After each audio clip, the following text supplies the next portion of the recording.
বাংলা ছবির এক সময়ের জনপ্রিয় নায়িকা অঞ্জনা ভৌমিকের সঙ্গে আমার পরিচয় অদ্ভুতভাবে।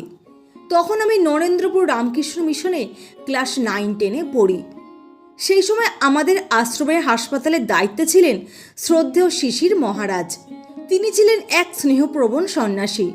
শিশির মহারাজকে অঞ্জনা ভৌমিক ভীষণ শ্রদ্ধা করতেন।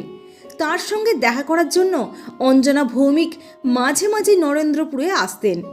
তাঁর এখানে আসার আরেকটি কারণও ছিল। অঞ্জনা দেবীর ভাই কল্যাণ তখন নরেন্দ্রপুরে পড়ত।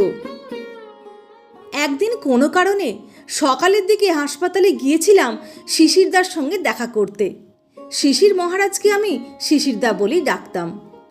অফিসে বসে কথাবার্তা বলছিলাম সেই সময় কেউ একজন এসে শিশিরদাকে বলল, মহারাজ আপনার সঙ্গে অঞ্জনা ভৌমিক দেখা করতে